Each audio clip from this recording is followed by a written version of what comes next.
Alright, YouTube. Today I want to talk a little bit about Ferguson. Last night, there was a protest in Ferguson near the police department. Two police officers got shot. One of them from a nearby town, and I think one was from the St. Louis County Police Department. Well, anyway, according to reports, that one officer was shot in the jaw, and one was shot in the shoulders. And the protesters said that the gunshots didn't come from within the protesters. It came from like 500 feet away.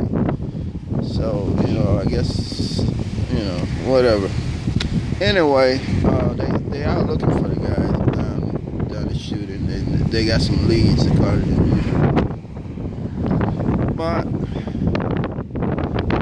also, the cops want the mayor to resign too after the chief of police. The FBI done like an investigation, or the Justice Department done an investigation, and they found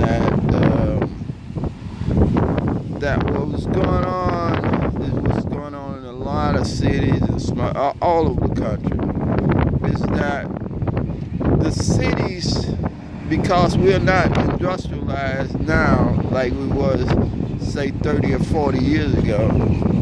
So now we just don't have the money to support these cops. So the city's got to come up with all this ingenious plans. I mean, plus you need money to support the judges. I mean, the cops, the public defender's office, the jails.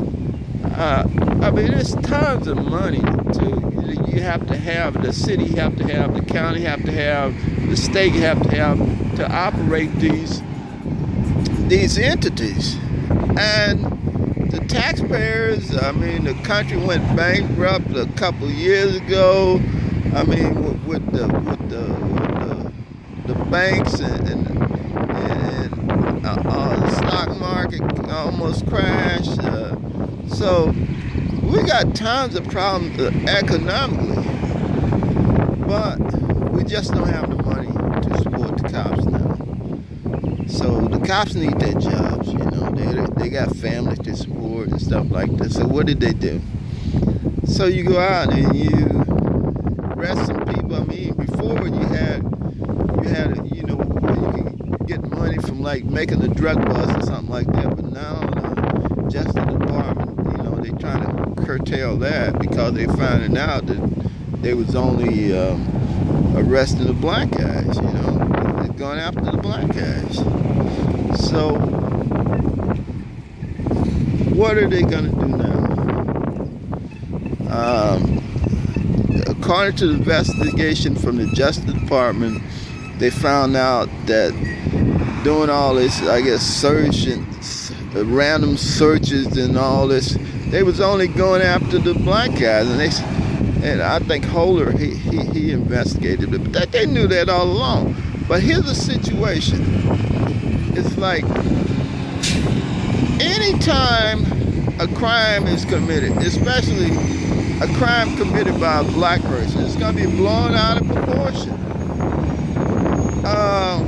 And they say, "Oh, we gotta call in the Army, we gotta call in the FBI, we gotta call in the SWAT team. Oh, it's just terrible. It's terrible."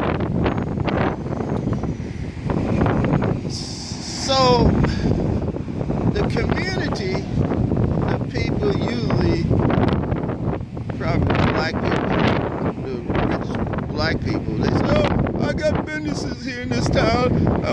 We need protection. The crime's out of control." So ordinarily, the cops, he's being pressured every day. The cops are being pressured every day to go out and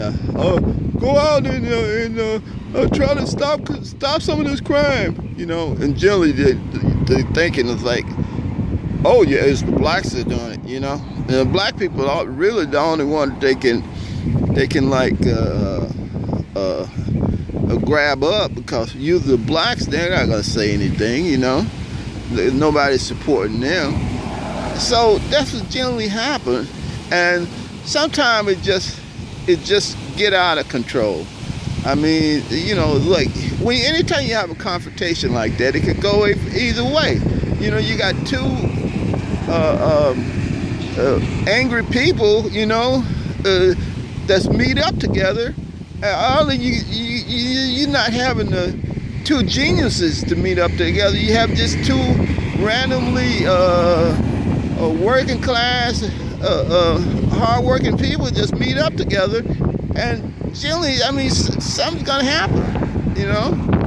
So generally, sometimes it just goes wrong, and that's what happened, I think, in that situation in Ferguson. I mean, you keep confronting people, and you got guns, you know, and generally, you know, things just go wrong. But what needs to happen is, which we just don't have the economy, the economics to, like, you know, give people jobs. Not to say give people jobs, but at least try to have something where people can make a honest living these days, you know. But that's not the situation. And generally, blacks don't have any leadership where people could say, hey, we just came to be dependent. We got to depend on ourselves now. But we just don't have the leadership, because most of the black leadership, they support the whites elite more so than they would support other black. So there's a devoid of leadership among the black people. It's not necessarily leadership, it's more like a dictatorship among the black elite. They try to dictate toward the other blacks in this country.